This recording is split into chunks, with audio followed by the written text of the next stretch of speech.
Hello students, good morning. How are you all? Fine.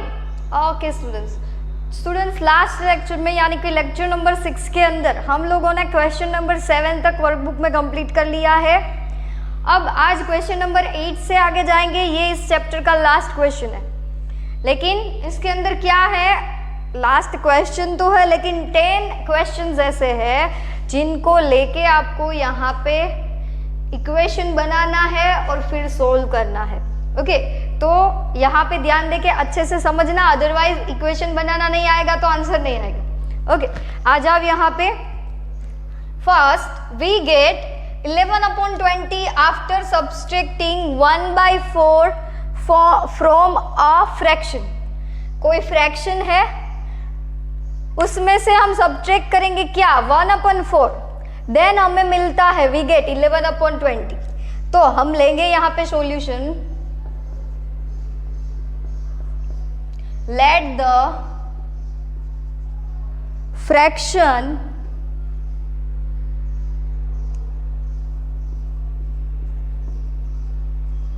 B x। We get 11/20 after subtracting 1/4 from fraction। तो fraction हमारा क्या है, x है, उसमें से हमें क्या सब्ट्रैक्ट करना है, 1/4। तो क्या मिल रहा है हमें, 11/20। बस अब यहाँ से x को सब्जेक्ट बना के इसकी वैल्यू सोल्व करनी है और कुछ नहीं। तो therefore x is equal to 11/20 is it is, 1/4 को वहाँ पे जाने देंगे तो इस साइड माइनस था, वहाँ पे जाएगा तो प्लस हो जाएगा, है ना। अब डायरेक्टली दोनों को सब्ट्रैक्ट नहीं, ऐड किया तो सब्ट्रैक्ट नहीं कर सकते जबकि डिनोमिनेटर सेम ना हो। तो यहाँ पे 11/20 प्लस, सेम करने के लिए 4 को 5 से मल्टीप्लाई करेंगे तो वो 20 हो जाएगा। तो यहाँ पे भी 5 से, therefore x is equal to 11/20 plus 1 5 5/20। तो therefore x is equal to 11 plus 5/20। therefore x is equal to 11 में 5 ऐड करेंगे तो कितना आएगा, 16/20, है ना। तो 4 4 16 एंड 4 5 20, 20 एंड 16 तो कट हो गए, 4 4 कैंसिल। तो therefore x is equal to 4/5। तो द फ्रैक्शन इज, ये आपको नीचे लास्ट में लिखना है। Okay, the fraction is 4/5। ये था 1। सबसे पहले ये आना चाहिए, फिर ये तो सॉल्यूशन हम आगे जैसे करते थे वैसे ही किया है। Okay, now next question number 2। Length of a rectangular swimming pool is 5/2 times it's breath. एक रेक्टेंगुलर स्विमिंग पूल है, उसकी लेंथ जो है, ये लेंथ ये ब्रेथ, वो 5/2 टाइम्स इट्स ब्रेथ, ब्रेथ से 5/2 टाइम्स बड़ी है। Its perimeter is 70 metre, defined its length and breadth. Now सबसे पहले क्या एज्यूम करेंगे, ब्रेथ एज्यूम करेंगे क्योंकि ब्रेथ का 5/2 टाइम्स लेंथ है। Now let the breadth of rectangular swimming pool, rectangular swimming pool be x meter।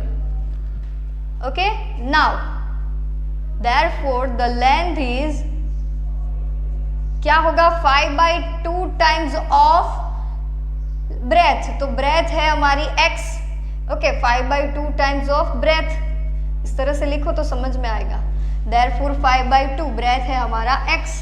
now its perimeter is 70 meters, then find its length and breadth। तो perimeter of rectangular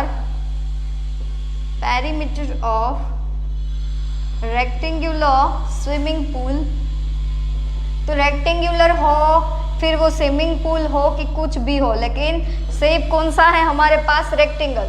तो rectangular के perimeter की formula हमारे पास कितनी है? पता है ना कैसे आती है? देख लो यहाँ पे एक बार। पेरीमीटर दैट मीन्स क्या? ये जो लाइंस है उनका एडिशन। तो ये लेंथ है, ये ब्रेथ है। रेक्टेंगल में सामने सामने की लाइंस इक्वल होती है, तो ये एल और ये बी। तो यहाँ पे एडिशन करेंगे तो एल प्लस बी है ना। तो 2 बार एल है तो 2l प्लस 2 बार बी है तो 2b। 2 कॉमन ले लेंगे तो l plus b. This is the formula of perimeter of rectangle. ना आए तो ये पहले लिखना, फिर ये करना, ये कहीं पे भी लिख लेना। ओके चलो, तो इसको अब इरेज कर देंगे। यहाँ पे स्टार्ट करेंगे 2 times l plus b. Now 2 times l हमारा क्या है? 5/2 इंटू एक्स। b क्या है? सिर्फ x। 2 अंदर मल्टीप्लाई करेंगे तो 2 इंटू 5/2, तो 2 इंटू 5/2, 2 कट होगा और यहाँ पे हो जाएगा 2x। 2 कट, तो यहाँ पे बचा 5x प्लस 2x। यहाँ पे हमारे पास कितना है? 70 है ना।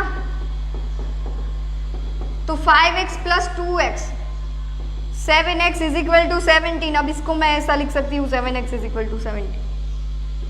तो therefore x is equal to 70/7।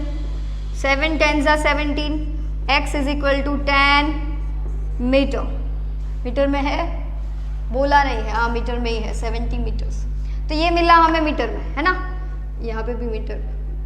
चलो, ये मीटर में मिला तो हमें क्या फाइंड करना है? Its length and breath.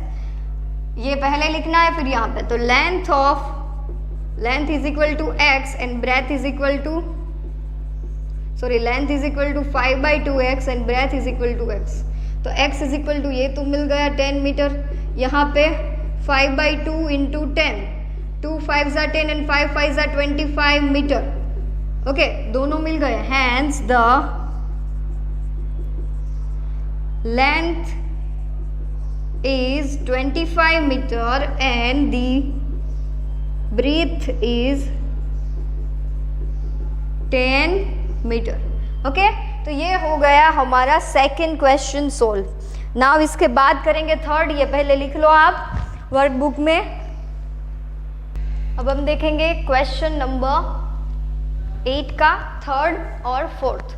तो थर्ड में देखो क्या है? Length the equal sides of an आइसोस्केल triangle is 3/2 times its base. Its perimeter is 40 centimeter. Find the length of equal sides. चलो, सबसे पहले length of equal sides of आइसोस्केल ट्राइंगल। तो आइसोस्केल ट्राइंगल की 2 साइड्स इक्वल होती है, बेस है वो इक्वल नहीं होता। ओके, ये आइसोस्केल नहीं होगा। ओके, ये नहीं है, दोनों साइड्स इक्वल। तो length of equal sides of an आइसोस्केल triangle is 3/2 times its base. तो ये बेस हो गया।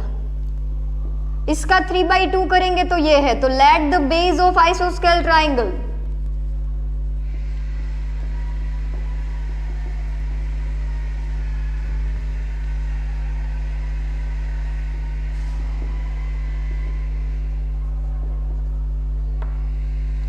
be x. Therefore the length of equal side is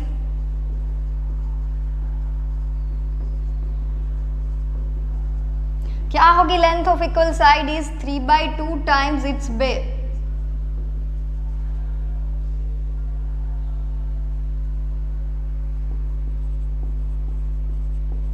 तो therefore 3/2 इंटू एक्स। ओके, ये इसकी लेंथ हो गई। ये क्या हो गया? इसका बेस। तो now perimeter of triangle, perimeter यानी साइड्स का एडिशन। ओके, और कुछ नहीं। तो कितनी साइड्स होती है? 3 में फर्स्ट इज x यानी कि ये बेस। देयरफॉर सेकंड तो 2 इक्वल होंगी, तो वो 3/2x प्लस 3/2x। तो पेरीमीटर हमें दिया गया है 40 सेंटीमीटर। तो यहाँ पे 40, यहाँ पे x प्लस, यहाँ पे दोनों के डिनोमिनेटर सेम है, तो 3x प्लस 3x, दोनों के डिनोमिनेटर में 2, क्योंकि दोनों के पास 2 है ना। तो x प्लस यहाँ पे 3 + 3 यानी 6x अपॉन 2।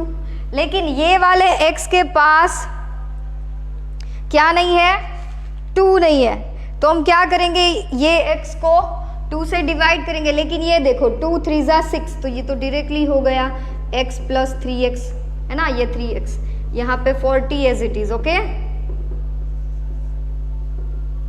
तो यहाँ पे देखो x plus 3x that means 4x, इसको मैं पहले लिखती हूँ 3x प्लस x 4x, 40 को सामने जाने देती हूँ तो ये 40, 4 10 जा 40, therefore x is equal to 10 metre हो तो मीटर, सेंटीमीटर हो तो सेंटीमीटर। ओके, तो यहाँ पे आ गया, सेंटीमीटर में है ये देखो, तो यहाँ पे क्या आएगा, centimetre. Let the base of आइसोस्केल ट्राइंगल बी x सेंटीमीटर, और यहाँ पे भी आएगा 3/2x सेंटीमीटर। तो ये हो गया हमारा answer. The length of equal sides is, यहाँ पे लिख दूं, the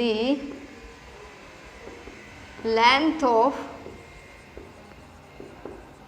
equal sides is equal to 3/2x है ना, तो 3/2 इंटू 10, 2 5 जा 10, तो 3 5 जा 15 सेंटीमीटर। तो hence the length of equal sides is, length of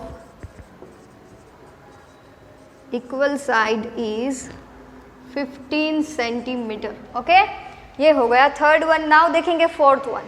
the difference between two whole number is 10, the ratio of the two number is 2:3. So what are the two numbers? The difference between two whole numbers is 10 and the ratio of the two number is 2:3. तो now सबसे पहले ये याद रखो, जब भी ये आया ना 2:3 इस तरह का आपको दिया हो ना, तो आपको उनको x लगा के एज्यूम करना है। Now let the first number is 2x and the second number is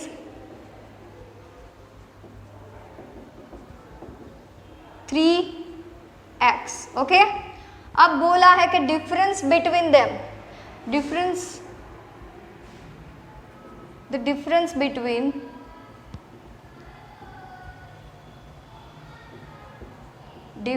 between two whole number is 10. Okay, तो therefore डिफरेंस यानी सबसे पहले बड़े वाले में से छोटा वाला माइनस करेंगे और 10 लिखेंगे। ओके, तो 3x minus 2x is equal to 10, तो डायरेक्टली आ जाएगा, 3 में से 2 जाएगा तो 1, therefore x is equal to क्या मिला हमें, 10. तो difference between the whole number is 10, the ratio of the number is, तो what are the two numbers, ये दो नंबर्स क्या है, तो the first number is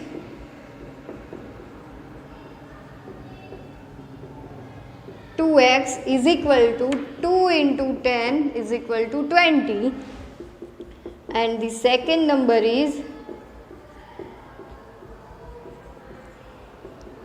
3x is equal to 3 into 10 is equal to 30. तो ये मिल गए हमें दो number, hence the two number are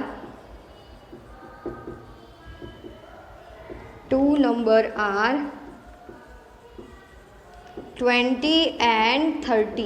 okay, तो ये था थर्ड एंड फोर्थ, ये आप लिख लो अपनी वर्कबुक में अच्छे से, फिर हम देखेंगे next. Okay,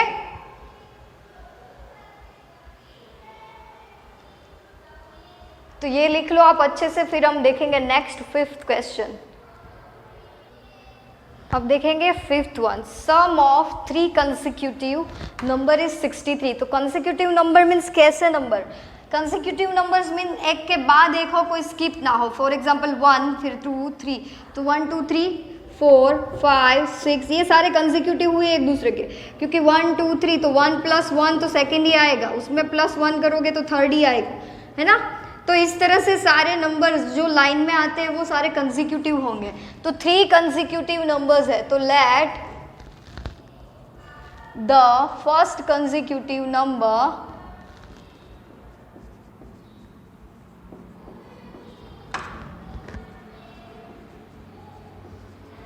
be x, therefore the second is, अगर फर्स्ट x है तो second is x + 1 and the third number is x plus 2. Okay, plus 1 में और 1 ऐड करेंगे तो वो हो जाएगा x plus 2. Sum of 3 consecutive number is 63. तो sum of all 3 consecutive number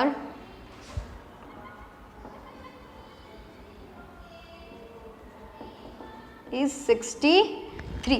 तो therefore first one क्या है x, second x plus 1, third x plus 2 is equal to कितना है टोटल 63. तो x and x यानी 3x प्लस 2 plus 1 यानी 3 is equal to 63. ये 3 को हम सामने भेजेंगे तो 3x एज इट इज 63 सामने प्लस 3 जाएगा वो हो जाएगा -3. Therefore 3x is equal to 63 में से 3 जाएगा तो 60. 3 2 ज़ा 6 और ये 0 तो x इज इक्वल टू यानी 23 ज़ा 60 20. Now first consecutive number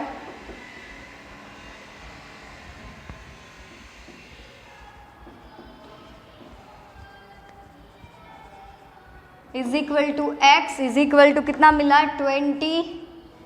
second number